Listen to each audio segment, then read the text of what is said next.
Imaginez un pays où filmer dans la rue avec votre portable et diffuser les images d'un policier sur les réseaux sociaux pourrait vous coûter 1 an de prison.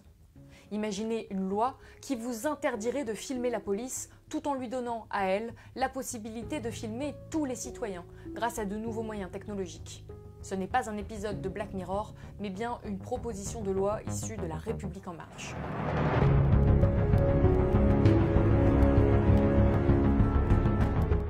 Cela s'appelle la proposition de loi relative à la sécurité globale et il s'agit d'une des lois les plus liberticides proposées sous le mandat d'Emmanuel Macron.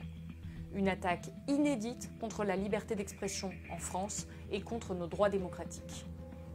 Un arsenal de mesures dévoilé en début de semaine par la majorité parlementaire. Renforcer aussi très fortement les images de vidéosurveillance, la qualité juridique des images qu'on récupère par drone notamment, qui nous permettent de lutter contre les trafics de stupéfiants, mais aussi lutter contre le terrorisme. Bref, renforcer en effet. Par drone légalisé. Exactement, que nous demande la CNIL. Interdiction publique aussi de diffuser l'image de policiers. Par ailleurs, protection. Voilà. J'avais fait une promesse qui était celle de ne plus pouvoir diffuser les images des policiers et des gendarmes sur les réseaux sociaux. Cette promesse sera tenue puisque la loi prévoira l'interdiction de la diffusion de ces images. Officiellement, la proposition de loi détaille que ceux qui risquent 1 an de prison sont les personnes qui diffuseront les images d'un policier avec l'intention de porter atteinte à son intégrité physique ou psychique. Mais ce concept est juridiquement très flou et c'est en cela qu'il est dangereux. Cette infraction, il faut bien le comprendre, elle pourra faire poursuivre n'importe qui devant un tribunal. Pas uniquement les personnes qui auront cette intention. Parce que le procureur de la République va probablement tenter de faire poursuivre des journalistes qui filmeront et diffuseront des images de fonctionnaires de police, des avocats qui, lors d'appels à témoins dans le cadre de violences policières, ce que l'on fait habituellement. La loi autorise également la surveillance par drone et par caméra dans les rues. Les policiers auront accès à ces images. Les forces de l'ordre ont déjà l'autorisation de filmer des manifestants, à condition que les agents n'accèdent pas eux-mêmes aux images et que celles-ci soient exploitées a posteriori. Or, cette loi veut autoriser les policiers à accéder immédiatement aux images captées pendant une manifestation.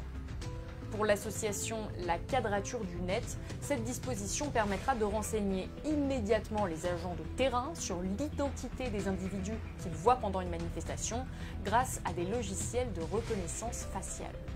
Cela risque de mener à des gardes à vue préventives ou des interdictions d'accéder au cortège, comme c'est déjà souvent le cas pour certains journalistes, comme Gaspard Glantz par exemple. L'objectif, encore une fois, de cet article, c'est de pouvoir voir sans être vu. Ça veut dire que la police veut voir les citoyens, c'est l'idéal de la surveillance généralisée, c'est l'absence totale de vie privée, y compris dans la rue, sans pouvoir être vu commettre des abus. Il faut bien comprendre que cette infraction a pour vocation d'empêcher la révélation dans les violences policières. Il est fondamental que les citoyens soient informés des mesures inscrites dans cette proposition de loi. Partagez cette vidéo s'il vous plaît et n'hésitez pas à liker notre page Facebook, à vous abonner à notre chaîne YouTube, notre Twitter et notre Instagram. Si vous appréciez notre contenu, vous pouvez faire un don à l'association Le Vent se lève sur Helloasso. Et moi je vous dis à bientôt.